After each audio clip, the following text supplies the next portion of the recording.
नमस्कार मित्र आणि मैत्रिणींनो, आज आपण श्री स्वामी समर्थांचा खूप शक्तिशाली ऋणमुक्त मंत्र असा ऐकणार आहोत.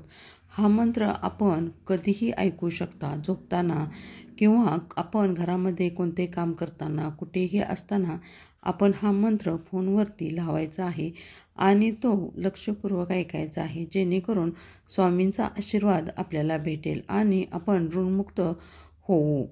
या ऋणमुक्त मंत्रांचा अनेक लोकांना देखील फायदा झालेला आहे. आपल्याला कोणतेही संकट असेल तर पैशांची अडचण असते, पैशांच्या अडचणी निर्माण होतात.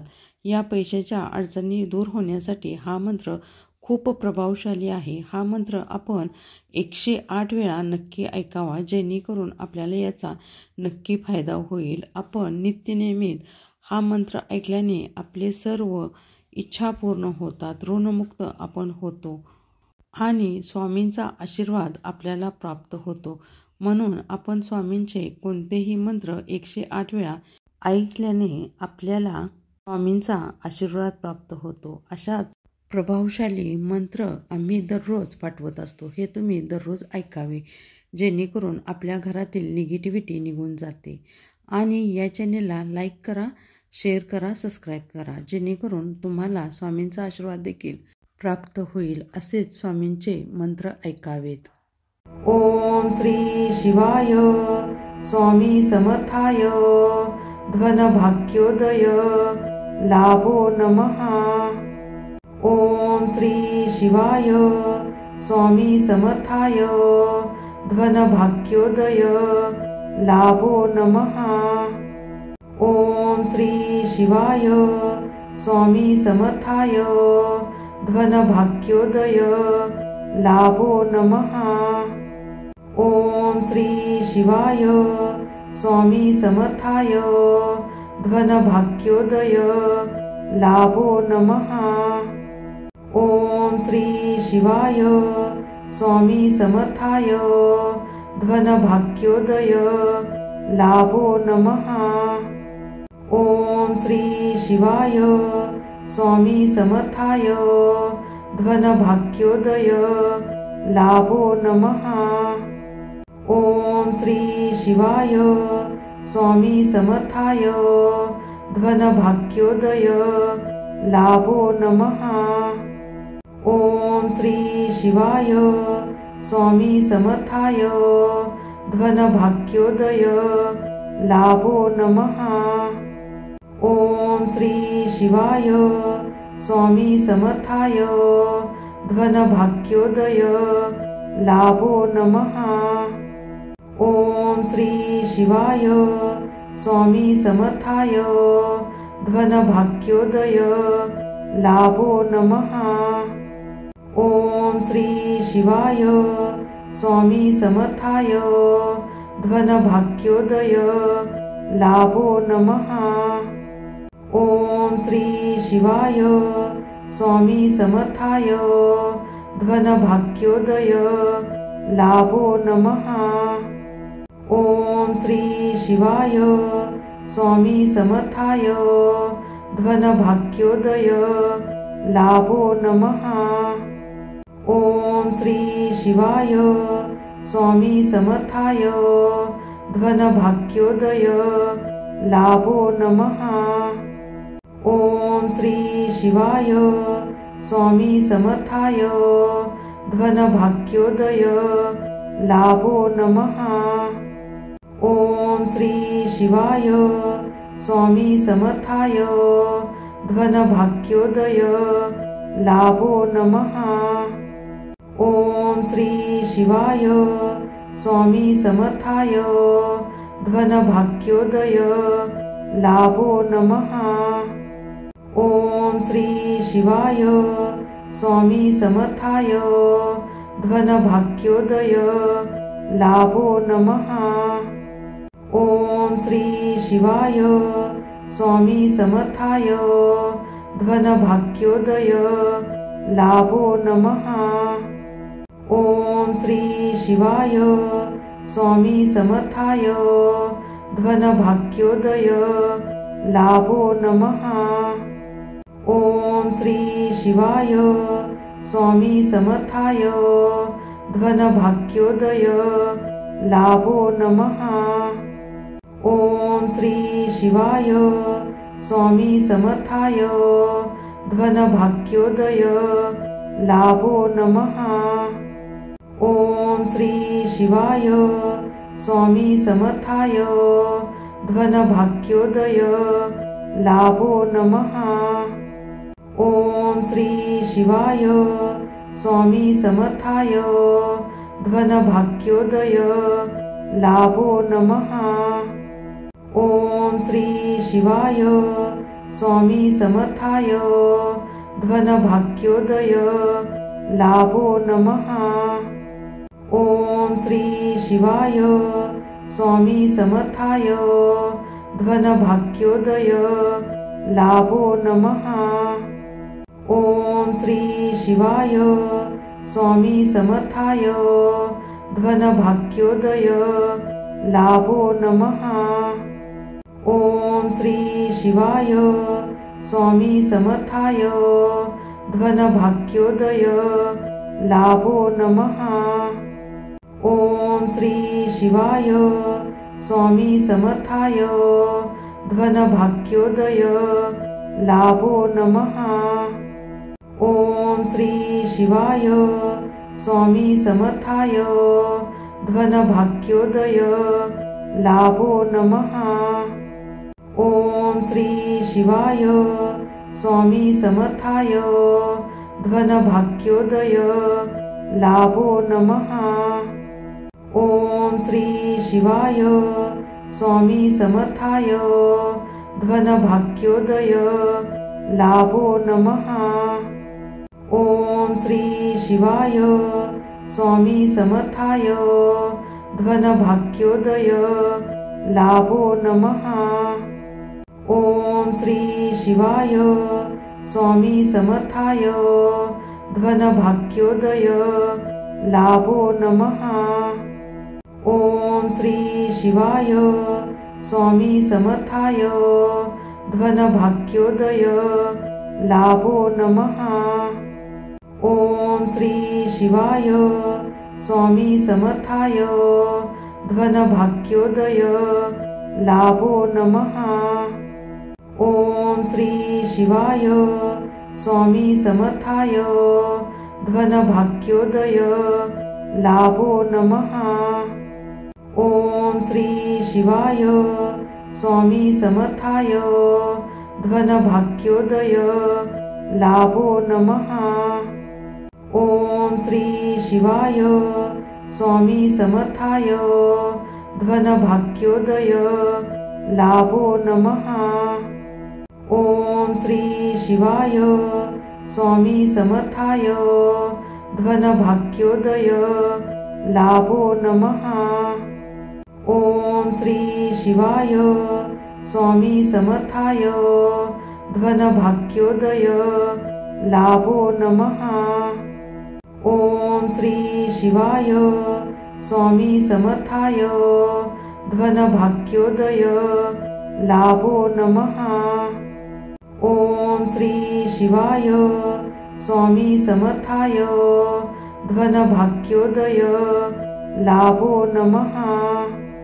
ओम श्री शिवाय स्वामी समर्थाय धनभाग्योदय लाभो नमः। ओम श्री शिवाय स्वामी समर्थाय धनभाग्योदय लाभो नमः। ओम श्री शिवाय स्वामी समर्थाय धनभाग्योदय लाभो नमः। ओम श्री शिवाय स्वामी समर्थाय धनभाग्योदय लाभो नमः। ओम श्री शिवाय स्वामी समर्थाय धनभाग्योदय लाभो नमः। ओम श्री शिवाय स्वामी समर्थाय धनभाग्योदय लाभो नमः। ओम श्री शिवाय स्वामी समर्थाय धनभाग्योदय लाभो नमः। ओम श्री शिवाय स्वामी समर्थाय धनभाग्योदय लाभो नमः। ओम श्री शिवाय स्वामी समर्थाय धनभाग्योदय लाभो नमः। ओम श्री शिवाय स्वामी समर्थाय धनभाग्योदय लाभो नमः। ओम श्री शिवाय स्वामी समर्थाय धनभाग्योदय लाभो नमः।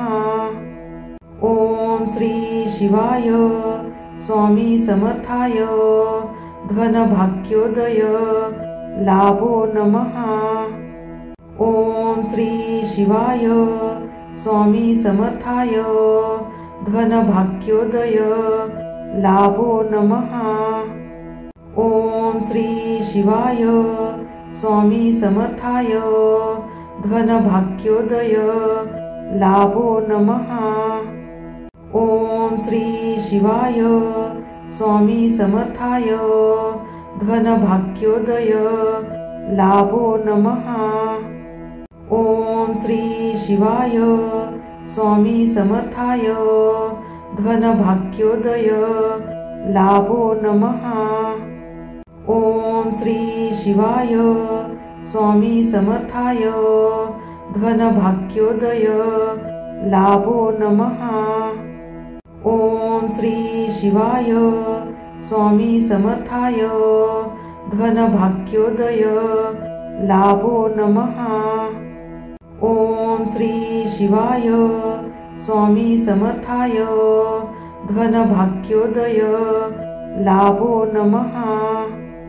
ओम श्री शिवाय स्वामी समर्थाय धनभाग्योदय लाभो नमः। ओम श्री शिवाय स्वामी समर्थाय धनभाग्योदय लाभो नमः। ओम श्री शिवाय स्वामी समर्थाय धनभाग्योदय लाभो नमः। ओम श्री शिवाय स्वामी समर्थाय धनभाग्योदय लाभो नमः। ओम श्री शिवाय स्वामी समर्थाय धनभाग्योदय लाभो नमः।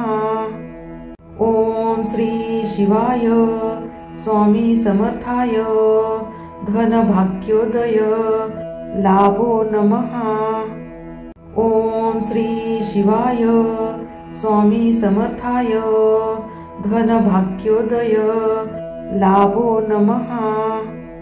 ओम श्री शिवाय स्वामी समर्थाय धनभाग्योदय लाभो नमः।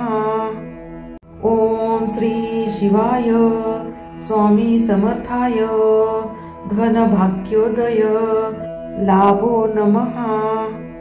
ओम श्री शिवाय स्वामी समर्थाय धनभाग्योदय लाभो नमः। ओम श्री शिवाय स्वामी समर्थाय धनभाग्योदय लाभो नमः। ओम श्री शिवाय स्वामी समर्थाय धनभाग्योदय लाभो नमः। ओम श्री शिवाय स्वामी समर्थाय धनभाग्योदय लाभो नमः। ओम श्री शिवाय स्वामी समर्थाय धनभाग्योदय लाभो नमः। ओम श्री शिवाय स्वामी समर्थाय धनभाग्योदय लाभो नमः। ओम श्री शिवाय स्वामी समर्थाय धनभाग्योदय लाभो नमः। ओम श्री शिवाय स्वामी समर्थाय धनभाग्योदय लाभो नमः। ओम श्री शिवाय स्वामी समर्थाय धनभाग्योदय लाभो नमः। ओम श्री शिवाय स्वामी समर्थाय धनभाग्योदय लाभो नमः। ओम श्री शिवाय स्वामी समर्थाय धनभाग्योदय लाभो नमः। ओम श्री शिवाय स्वामी समर्थाय धनभाग्योदय लाभो नमः। ओम श्री शिवाय स्वामी समर्थाय धनभाग्योदय लाभो नमः।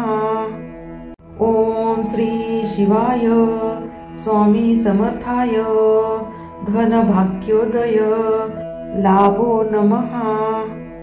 ओम श्री शिवाय स्वामी समर्थाय धनभाग्योदय लाभो नमः।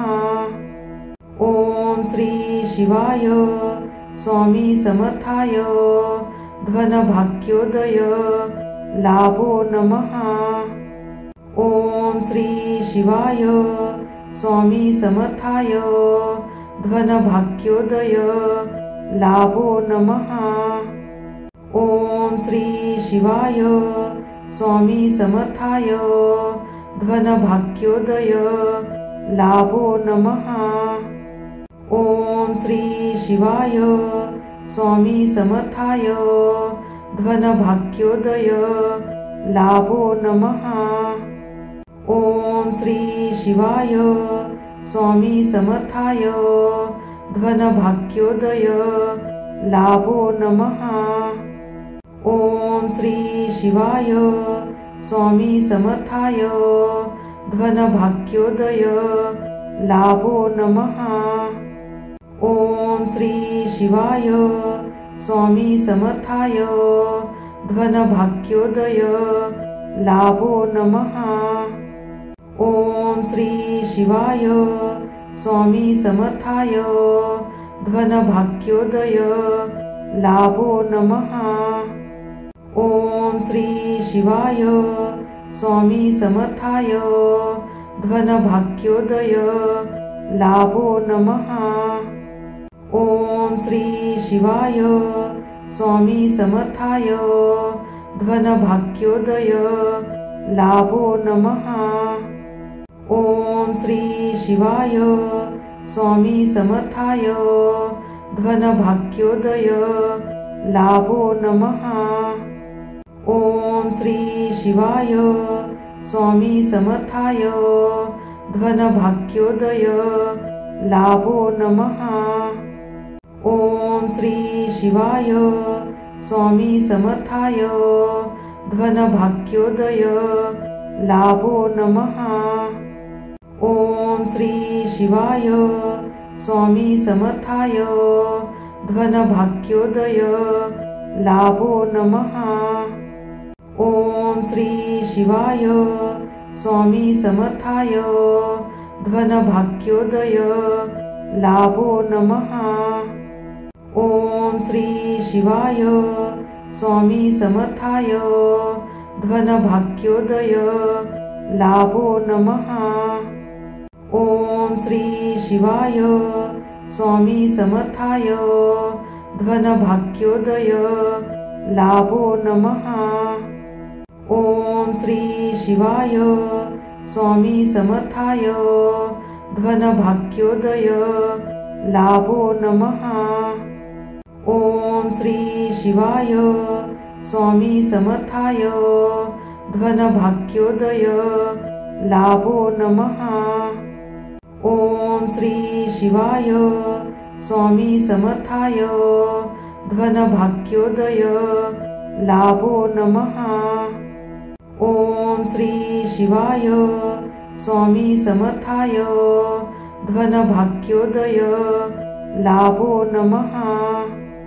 ओम श्री शिवाय स्वामी समर्थाय धनभाग्योदय लाभो नमः। ओम श्री शिवाय स्वामी समर्थाय धनभाग्योदय लाभो नमः। ओम श्री शिवाय स्वामी समर्थाय धनभाग्योदय लाभो नमः। ओम श्री शिवाय स्वामी समर्थाय धनभाग्योदय लाभो नमः। ओम श्री शिवाय स्वामी समर्थाय धनभाग्योदय लाभो नमः। ओम श्री शिवाय स्वामी समर्थाय धनभाग्योदय लाभो नमः।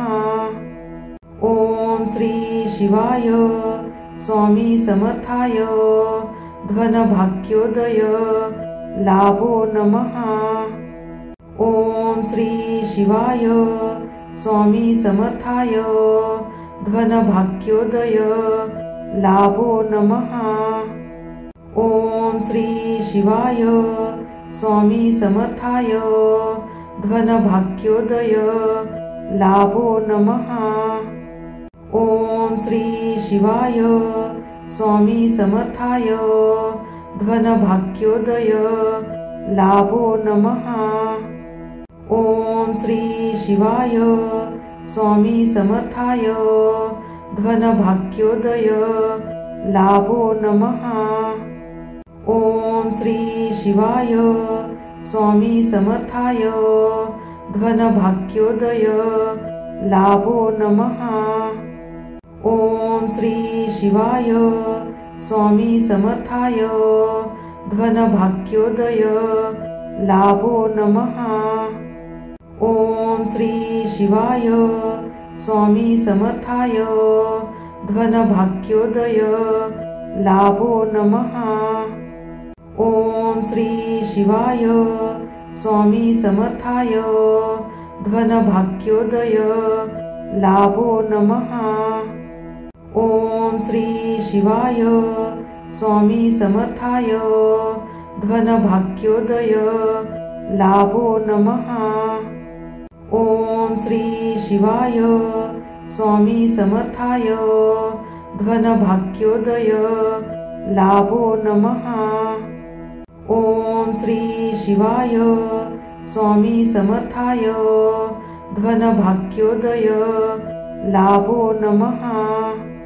ओम श्री शिवाय स्वामी समर्थाय धनभाग्योदय लाभो नमः।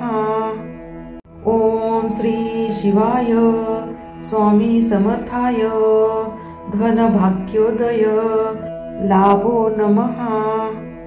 ओम श्री शिवाय स्वामी समर्थाय धनभाग्योदय लाभो नमः। ओम श्री शिवाय स्वामी समर्थाय धनभाग्योदय लाभो नमः। ओम श्री शिवाय स्वामी समर्थाय धनभाग्योदय लाभो नमः। ओम श्री शिवाय स्वामी समर्थाय धनभाग्योदय लाभो नमः। ओम श्री शिवाय स्वामी समर्थाय धनभाग्योदय लाभो नमः। ओम श्री शिवाय स्वामी समर्थाय धनभाग्योदय लाभो नमः। ओम श्री शिवाय स्वामी समर्थाय धनभाग्योदय लाभो नमः। ओम श्री शिवाय स्वामी समर्थाय धनभाग्योदय लाभो नमः। ओम श्री शिवाय स्वामी समर्थाय धनभाग्योदय लाभो नमः। ओम श्री शिवाय स्वामी समर्थाय धनभाग्योदय लाभो नमः। ओम श्री शिवाय स्वामी समर्थाय धनभाग्योदय लाभो नमः।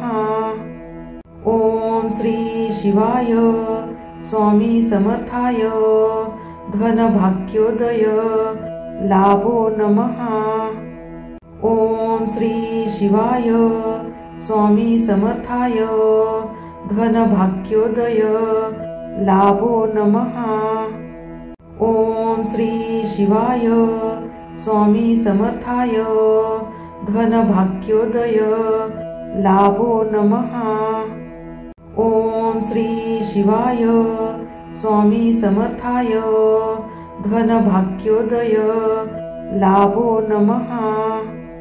ओम श्री शिवाय स्वामी समर्थाय धनभाग्योदय लाभो नमः।